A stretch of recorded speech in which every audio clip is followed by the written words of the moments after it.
Assalamualaikum warahmatullahi wabarakatuh dan selamat pagi teman-teman semuanya. Pada kesempatan kali ini bersama saya Ariel Furqan Aswar, kita akan membahas materi penalaran umum khususnya yang berkaitan dengan logika induktif, yaitu latihan-latihan soal selanjutnya.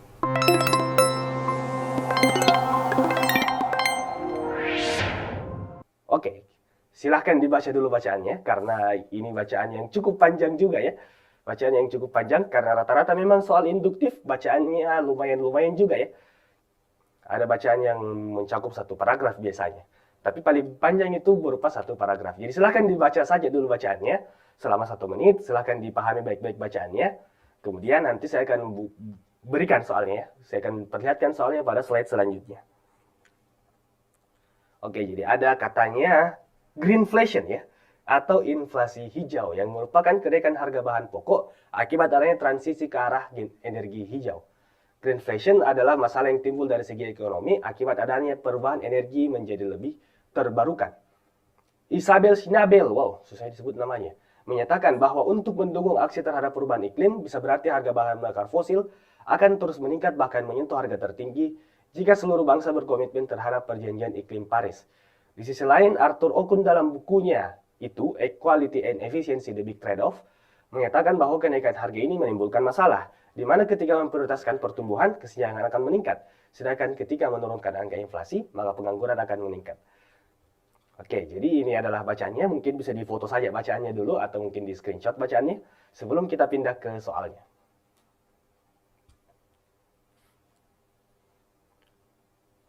Oke, kalau sudah dilihat atau sudah di screenshot bacanya, saya akan buka soalnya dalam 3, 2, 1.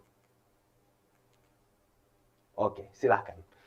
Nah ini soalnya, Joseph Stiglitz dalam studinya menyatakan bahwa jika emisi CO2 yang dipotong sebesar 50% pada 2030 guna mendukung keputusan perjanjian Paris, yakni menjaga kenaikan suhu di bawah 1,5 derajat Celcius, maka harga bahan bakar fosil akan meningkat hingga 50%. Studi yang dilakukan Joseph ini memperkuat atau memperlemah pernyataan dari kedua orang yang dimaksud. Nah, silahkan. Jadi kalau sudah lihat tadi bacaannya, sudah foto bacaannya, perhatikan baik-baik apa yang dikatakan oleh orang ini, Isabel Schnabel dengan Arthur Okun. Oke, silahkan dikerjakan. Saya berikan waktu 1 menit ya. Perhatikan baik-baik bacaannya, makanya saya suruh tadi baca bacaannya dulu pertama atau difoto saja supaya bisa dilihat ya. Karena bacaan ini cukup panjang juga dan topiknya juga agak berat ya. Oke, silakan. Ya, jadi fokus terhadap apa pernyataannya Isabel Schnabel dengan Arthur Okun. Kalau misalnya dia belum lihat bacaannya sih, ini silahkan. Jadi ada Isabel Schnabel ini ya. Isabel Schnabel dengan Arthur Okun. Oke, kalau sudah di foto bacaannya, kita kembali ke soal ya. Silakan, masih ada 40 detik ya.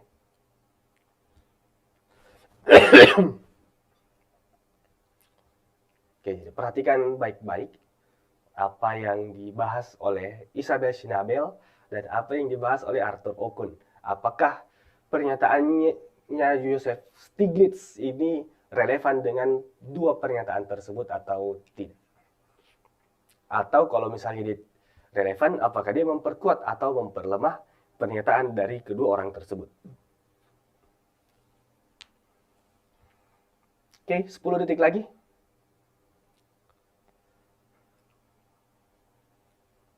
5, 4, 3, 2, 1. Oke, waktu habis. Nah, sekarang kita lihat apa yang dikatakan oleh Isabel Schnabel dan Arthur Okun ya. Nah, jadi untuk soal nomor 3 ini, materi yang kita bahas, materi yang disinggung di sini adalah materi berkaitan dengan argumen ya.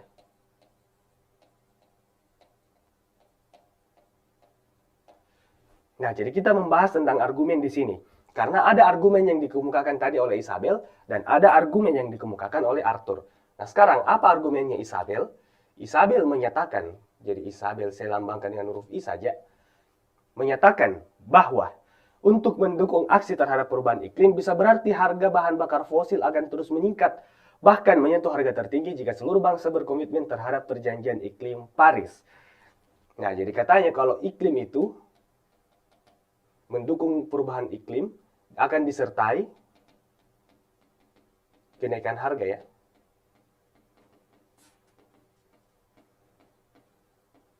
Mendukung aksi perubahan iklim ini akan mengakibatkan harga akan meningkat. Sedangkan menurut Arthur Okun kita lambangkan dengan huruf A, si A menyatakan bahwa kenaikan harga ini akan menimbulkan masalah, di mana ketika memprioritaskan pertumbuhan, kesenjangan akan meningkat. Jadi katanya harga akan menimbulkan masalah. Nah, jadi perbaiki reading comprehension-nya pada bagian ini ya, karena memang khusus untuk bacaan ini memang agak sulit bacaannya. Oke, jadi kita telah dapat apa yang dikatakan oleh dua orang tadi. Sekarang kita kembali ke apa perkataannya Joseph Stiglitz. Nah, Joseph Stiglitz dalam studinya, ya bukan perkataannya, dalam studi, menyatakan bahwa jika emisi CO2 dipotong sebesar 50% guna mendukung keputusan perjanjian Paris. Nah, ada kata Paris disebutkan di sini. Perjanjian Paris lebih tepatnya ya. Nah, perjanjian Paris ini, nah katanya akan menurut CEE tadi ini, Isabel Schnabel, untuk mendukung aksi terhadap perubahan iklim, bla bla bla, bisa berarti bahwa harga bahan bakar fosil akan meningkat, bla bla, jika seluruh bangsa berkomitmen terhadap perjanjian iklim Paris. Nah, jadi kata kuncinya lagi di Isabel Schnabel adalah, kalau semakin kita mendekati perjanjian iklim Paris, maka harganya itu justru akan semakin naik. Mungkin akan menyentuh harga tertinggi. Nah, sekarang kita perhatikan apa yang dikemukakan oleh Joseph Stiglitz. Kalau kita mendukung keputusan perjanjian Paris, maka harga bahan bakar fosil akan meningkat hingga 50%. Nah, jadi pernyataan Joseph Stiglitz ini sesuai dengan pernyataannya Isabel tadi ya. Sesuai dengan pernyataannya Isabel yang menyatakan bahwasanya kalau mendukung perjanjian iklim pasti akan disertai kenaikan harga. Berarti jawaban yang tepat adalah alfa ya. Memperkuat pernyataan Isabel Schnabel. Karena Isabel menyatakan bahwa kalau mendukung aksi terhadap perubahan iklim, apalagi jika mendukung keputusan perjanjian Paris, maka harga bahan bakar selalu akan mengalami kenaikan. Nah, itu pula dikuatkan dalam studi yang dilakukan oleh Joseph Stiglitz, menyatakan bahwa jika emisi dipotong sebesar 50%, maka harga bahan bakar fosil akan meningkat hingga 50%. Apalagi kalau mengikuti perjanjian Paris ya, perjanjian iklim Paris. Nah, jadi ini adalah bentuk soal argumen ya, tapi ini adalah bentuk soal argumen yang cukup rumit juga ya, cukup kompleks juga. Biasanya kalau soal argumentasi, biasanya akan langsung diberikan pendapat oleh dua orang, A menyatakan, B menyatakan, kemudian data menyatakan. Biasanya langsung seperti ini. Tapi ketika soalnya sudah masuk dalam skala soal yang cukup sulit, biasanya dibentuk dalam bentuk bacaan seperti ini ya. Bacaan seperti ini atau bacaan yang mungkin bentuk akademis yang lain ya. Oke, jadi ini untuk soal nomor 3. Cukup menantang ya untuk soal nomor 3. Jadi jawabannya nomor 3 adalah alfa. Oke, sekarang kita akan masuk pada soal nomor 4. Oke, masuk soal nomor 4 dalam 3, 2, 1.